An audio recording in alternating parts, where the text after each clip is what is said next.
ನಮಸ್ಕಾರ, ಬಸವ ಟೈಮ್ಸ್ಗೆ ಸ್ವಾಗತ.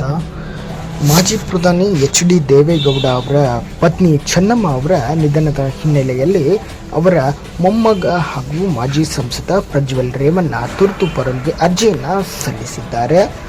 ಅತ್ಯಾಚಾರ ಪ್ರಕರಣದಲ್ಲಿ ಜೀವಾವಧಿ ಶಿಕ್ಷೆ ಅನುಭವಿಸುತ್ತಿರುವ ಪ್ರಜ್ವಲ್ ರೇವಣ್ಣ ಪ್ರಸ್ತುತ ಪರಪ್ಪನ ಅಗ್ರಹಾರ ಕೇಂದ್ರ ಕಾರಾಗೃಹದಲ್ಲಿದ್ದಾರೆ. ಅರ್ಜಿಯ ಅಂತಿಮ ದರ್ಶನ ಹಾಗೂ ಅಂತ್ಯಕ್ರಿಯೆಯಲ್ಲಿ ಪಾಲ್ಗೊಳ್ಳಲು ಅವಕಾಶ ನೀಡುವಂತೆ ಜೈಲಾಧಿಕಾರಿಗಳಿಗೆ ಮನವಿಯನ್ನು ಮಾಡಿದ್ದಾರೆ. ತುರ್ತು ಸಂದರ್ಭಗಳಲ್ಲಿ ಪೆರೋಲ್ ನೀಡಲು ಕಾನೂನಿನಲ್ಲಿ ಅವಕಾಶವಿದ್ದು, ಅರ್ಜಿಯ ಕುರಿತು ಪರಪ್ಪನ ಅಗ್ರಹಾರ ಕೇಂದ್ರ ಕಾರಾಗೃಹದ ಮುಖ್ಯ ಅಧೀಕ್ಷಕರು ಅಂತಿಮ ನಿರ್ಧಾರವನ್ನು ಕೈಗೊಳ್ಳಲಿದ್ದಾರೆ. ಇದೇ ವೇಳೆ ಮಾಜಿ ಪ್ರಧಾನಿ ಎಚ್.ಡಿ. ದೇವೇಗೌಡ ಅವರ ಪತ್ನಿ ಚೆನ್ನಮ್ಮ ಅವರ ಅಂತ್ಯಕ್ರಿಯೆ ಸೋಮವಾರ ಅವರ ಹುಟ್ಟೂರಿನಲ್ಲಿ ಸಕಲ ಸರ್ಕಾರಿ ಗೌರವಗಳೊಂದಿಗೆ ನಡೆಯಲಿದೆ ಎಂದು ರಾಜ್ಯ ಸರ್ಕಾರ ತಿಳಿಸಿದೆ.